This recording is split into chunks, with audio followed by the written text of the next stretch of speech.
We have our very own Mike Okinyi live standing by in Diani, and he has a special interview right now. Mike, good to see you as always. Thanks so much.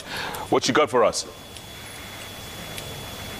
Thank you, Jeff. Good to see you too. I mean, it's been since last year. I've not seen you. I've not heard from you. I hope you're safe back in the studio. But we're in Diani, Kwale County, and tomorrow it's a very special event that will be happening. We've got a conference that will be starting here, bring an interministerial conference. It will be attended by so many other people. I'm not the person to tell you all about it. I have the CS for Sports, Dr. Ambassador Amina Mohammed with me. And Amina, straight into it. Who are we targeting in this conference? Well, good evening, Mike. Good evening to you.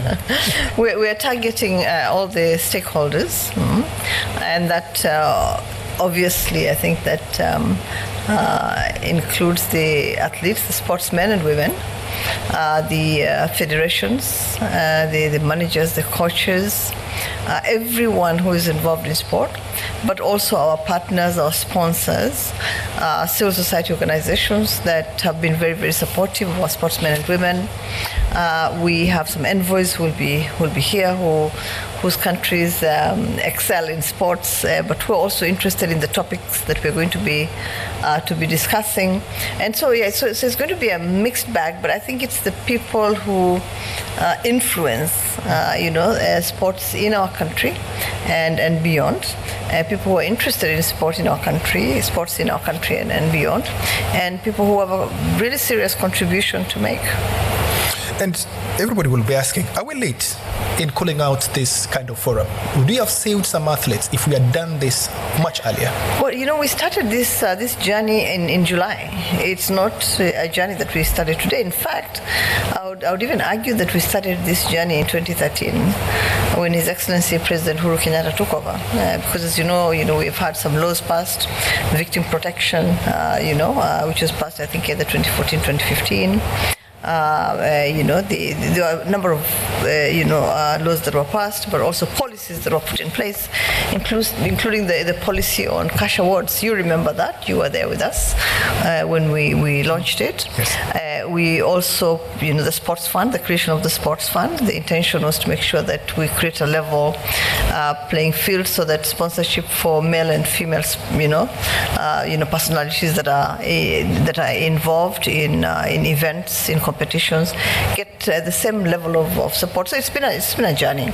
But this specific one started in July when we put in place the task force. Agnes unfortunately passed on the 12th of October. But this journey started in July when we agreed that we wanted to put a task force in place to just look at that whole area of welfare of our sportsmen and women, because it's really a cross-cutting issue. It doesn't just affect one gender; it affects all genders, and so we wanted to make sure that we addressed all the different dimensions of this challenge. We then appointed Catherine Dereba, who is a renowned legend, but also who has been involved in management in different times in her life, and is from the prison service, and so very, very disciplined, very focused, very deliberate in what she does. And we started that journey. By the time we were completing the journey, of course, what happened to Agnes happened, and so it became much more urgent than it ever was. Mm-hmm. A tough question. So it's not late. I mean, that's what I'm trying to say. Oh yes. Yeah. So one of the questions that people are asking is that when this committee of Catherine Dereba went around, they picked views from a lot of female coaches and athletes and administrators. Mm-hmm. There is fear that they are not safe because perpetrators of everything that has been said are within ourselves. So what is the ministry doing to protect these female coaches, athletes and administrators? What I think for me was really striking was that everybody wanted to be part of this journey. We almost had, people volunteering information, coming to look at this issue and saying, look, we want to do something about it. And for me, what's really, really important is for all of us to agree to work together to resolve the issue. I think pointing fingers or trying to apportion blame will not help us. It's about just making sure that everybody is on the journey together, and that we all feel strongly that something needs to shift, that there has to be a change in the way that we address some of the issues that are before us, and that we make the contribution that we must. Nobody has a monopoly of experience, of knowledge, right? And it's only when we come together that we're truly great. For as long as we are divided, we are thinking in different directions, we are pulling in different directions, we will not achieve much. But if everybody comes and says, look, I want to make a contribution, whether it's a big contribution or a small contribution, I want to be part of this, because it's going to change how we look at sport.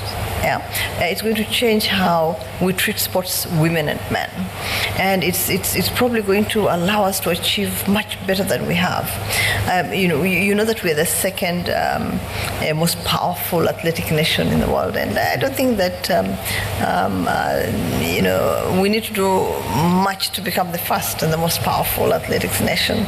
It's just by working together, by agreeing, even in terms of the leadership of the federations, agreeing that leadership is really not about authority and exercising authority, and I think that has been said before. It's about influence. Influence people in the right way so that ordinary people can start really achieving their potential, which is always extraordinary. On the same note, when we look at elections in federations, we are looking at inclusivity. Votes, yes. Right? Yes. And one of the issues is that federations must have inclusivity in terms of officials. Absolutely. But then we have elections. Are the elections inclusivity? Is there inclusivity in the elections that allows everybody else to participate and have equal chance of being elected? But we also have a constitution that's very clear about inclusivity, about the whole 1/3 and 2/3 principle, right? And so I think that if you do anything that actually goes against the constitution, then you are violating our constitution. And you know that His Excellency the President has actually led from the front and made sure that inclusivity is just not a catchphrase. That is actually something that His Excellency practices all the time. You look at the cabinet and look at the appointments that are made, and you see that for us in the executive, we take it as normalcy, and you get shocked when you go to other places and you realize that actually they're not pulling in that same direction.